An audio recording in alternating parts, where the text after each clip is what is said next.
Bonsoir à toutes et à tous. Bienvenue sur la scène du parc des expositions de Brest, car ce soir, nous sommes en Bretagne. Pour m'accompagner durant cette prestigieuse cérémonie, j'aurai le plaisir d'avoir à mes côtés la directrice générale de la Société Miss France et le plus grand acteur français, l'homme qui nous fait l'honneur d'accepter de revenir chaque année présider l'élection de Miss France. Je vous demande d'accueillir Sylvie Tellier et Monsieur Alain Delon.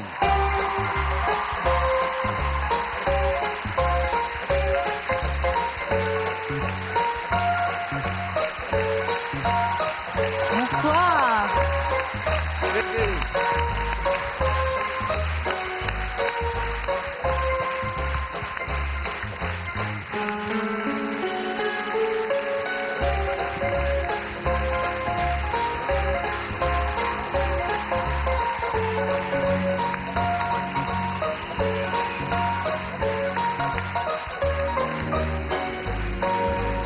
Les candidates au titre de Miss France ont fait un voyage exceptionnel et c'est au Mexique qu'elles se sont rendues il y a un petit peu plus d'un mois. Nos 33 Miss y ont vécu des moments particulièrement éprouvants. Oh là, vous ne pouvez pas savoir. Quand j'ai vu ces images, j'étais effondré. Alors, l'occasion d'en savoir maintenant un petit peu plus sur la sérieuse préparation du concours, n'ayez pas honte, du concours Miss France. Regardez.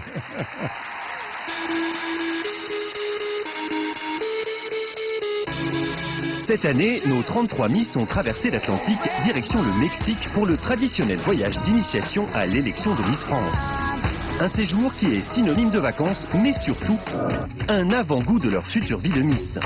Des coiffeurs et des maquilleurs sont présents sur place. 120 pinceaux, 54 rouges à lèvres, 25 couleurs de blush, 60 brosses et 2000 épingles à cheveux sont nécessaires pour mettre nos Miss en beauté. Chez soi, on n'a pas un maquilleur et un coiffeur tous les jours.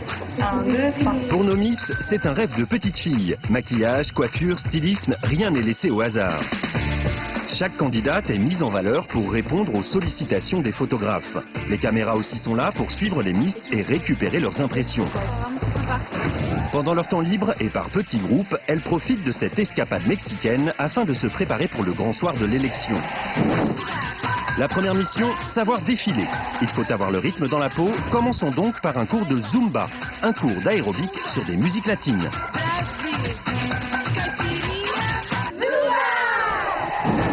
D'autres naïades ont décidé de travailler leur souffle et leur respiration en explorant les fonds marins. Telles des sirènes en eau turquoise, nos Miss restent toujours élégantes et distinguées. L'élection de Miss France peut provoquer un certain stress. Pour se défouler, l'activité idéale, c'est le trapèze. Sauter dans le vide à plus de 20 mètres de haut permet de travailler son équilibre et sa grâce. Mais rester élégante en toutes circonstances, ça s'apprend et il y a encore un peu de travail. Tout au long de son année, Miss France mènera une vie à 100 à l'heure. Le temps d'une balade dans la mangrove, nos prétendantes se sont habituées à la vitesse en s'amusant avec leurs nouveaux jouets à moteur. D'autres plus calmes ou plus écolos ont décidé de naviguer sur des bateaux à voile. Mais certaines le regrettent déjà. Pour aborder le prime avec calme et sérénité, les Miss ont profité de la douceur mexicaine. Au programme, repos, calme, détente et relaxation. Chut, elle dort. Tout au long de son année, Miss France va faire des rencontres incroyables. Un groupe de Miss a donc eu la chance de nager avec des dauphins. Un rendez-vous magique. Beaucoup d'émotions et de moments de complicité partagés avec les dauphins qui resteront longtemps gravés dans leur mémoire. Après cette semaine de formation, nos 33 Miss sont enfin prêtes. Et pour s'en assurer, elles devront relever le défi d'une première apparition en public. Et voici la salle où vous défilerez, mesdemoiselles. Voilà, parce qu'il y a un petit environnement, il y a le décor, il y a le procédure, il y a tout. Mais un défilé à 33, ça ne s'improvise pas. Alors commençons tout de suite par les répétitions.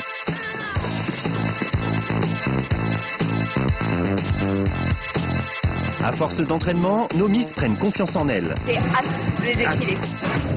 Un trait de crayon, une pointe de poudre ou de mascara et les voilà enfin prêtes pour le défilé où elles porteront des robes de créateurs mexicains. La salle est remplie, le public et les photographes sont là. C'est parti pour le spectacle. Les Miss relèvent le défi avec brio. Leur premier défilé est une réussite. Un défilé qui conclut cette semaine d'entraînement intensif. Pour Miss France 2012, Afrique asiatique, aïe aïe aïe, Métis, Nous abordons maintenant un des moments les plus attendus de la soirée. Nous allons enfin connaître qui sont les 12 demi-finalistes. Le choix du jury de présélection a été soigneusement tenu secret. Je vais les découvrir en même temps que vous. Les noms sélectionnés ont été mis dans une enveloppe scellée, gardée par un huissier. Et pour connaître les noms des demi-finalistes, nous avons l'honneur de recevoir cette année une femme au destin exceptionnel. Elle est venue tout spécialement de Mexico, où elle réside à présent, après avoir embrassé une carrière cinématographique à Hollywood et joué aux côtés des plus grands acteurs comme, j'en cite un, Tony Curtis. Elle est à ce jour la seule Française à avoir décroché le titre tant convoité de Miss Univers. C'était en 1953. Son étincelante beauté fait d'elle l'une de nos plus belles héroïnes ce soir. Merci de faire une ovation à Christiane Martel. Christiane Martel.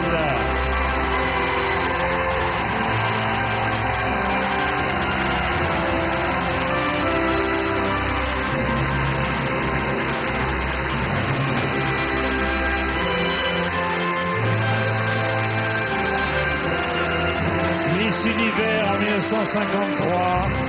Venez ici, chère Christiane.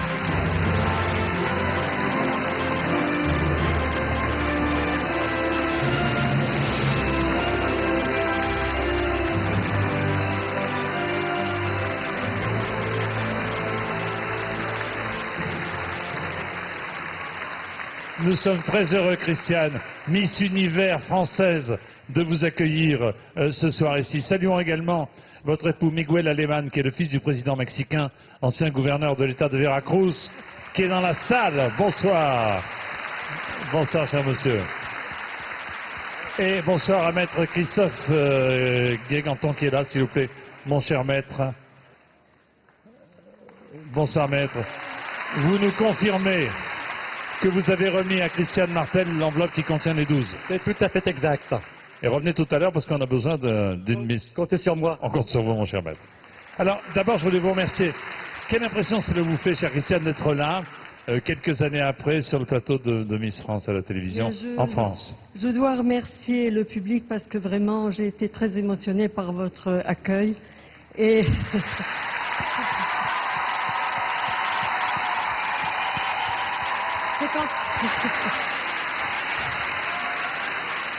Quand on y pense, ça fait bientôt 58 ans que j'ai été Miss France. Et je suis tellement heureuse ce soir d'avoir un homme exceptionnel avec moi, qui est mon mari. Et je dois vous dire que nous venons de fêter nos 50 ans de mariage.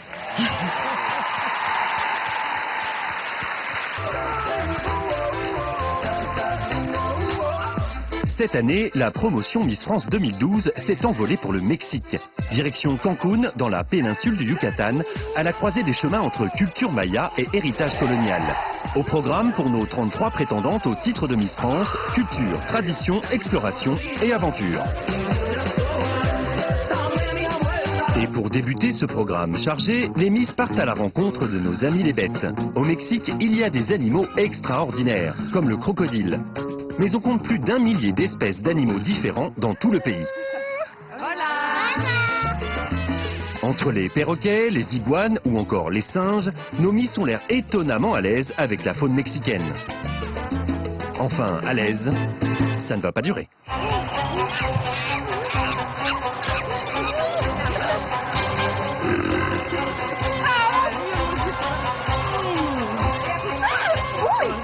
Tous ces cris laissent sans voix nos amis primates. Nous continuons le séjour avec une tradition festive. Les Miss vont tenter, enfin pour celles qui y arrivent, de frapper dans une piñata. Le principe est simple, le temps d'une chanson, chaque Miss devra frapper la piñata, les yeux bandés, afin de récupérer les sucreries qui s'y cachent. Un jeu très prisé par les enfants, mais pour certaines Miss, le jeu est plutôt un moyen de se défouler. Aujourd'hui, ce ne sont pas les bonbons qui mettent les Miss dans cet état, mais la couronne que l'une d'entre elles remportera. Et puis, c'est moi qui l'ai. De l'autre côté du Yucatan, après plusieurs heures de marche dans la jungle, les Miss vont découvrir un cénote. Les Mayas considéraient ces puits remplis d'eau douce comme un moyen de communiquer avec les dieux sacrés. Pour le plus grand plaisir des dieux, les Miss ne résisteront donc pas à la tentation de cette eau cristalline, un moment de découverte et de plénitude.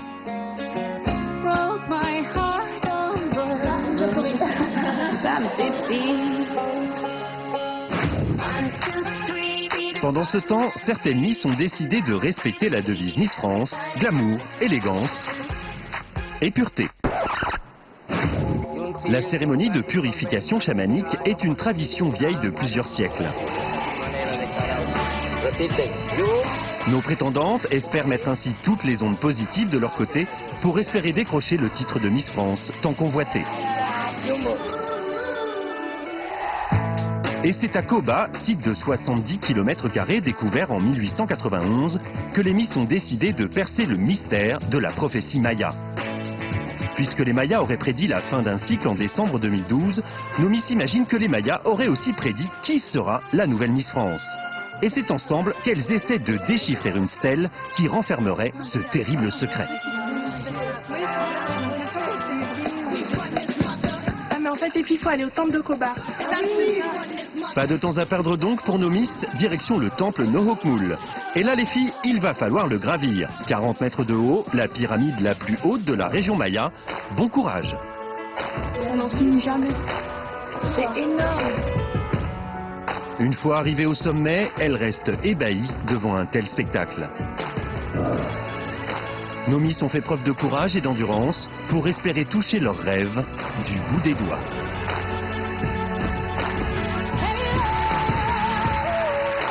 Sylvie, je crois que vous voulez remercier les officiels mexicains qui ont rendu ce voyage possible.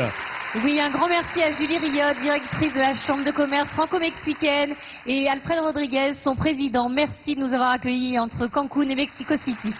Un petit détour vers le jury et son président Alain. Lors de ce voyage au Mexique, nos Miss ont vécu une expérience hors du commun. Ils ont eu l'occasion de se mesurer à l'équipe masculine de foot de Cancun, et de défendre les couleurs de la France lors d'un match endiablé. L'enjeu, c'était remporter la célèbre couronne. Alors enfilez votre short, chaussez vos crampons, place au sport. Non sans humour et attention, vous allez voir, l'arbitre est terrible. Terrible, regardez.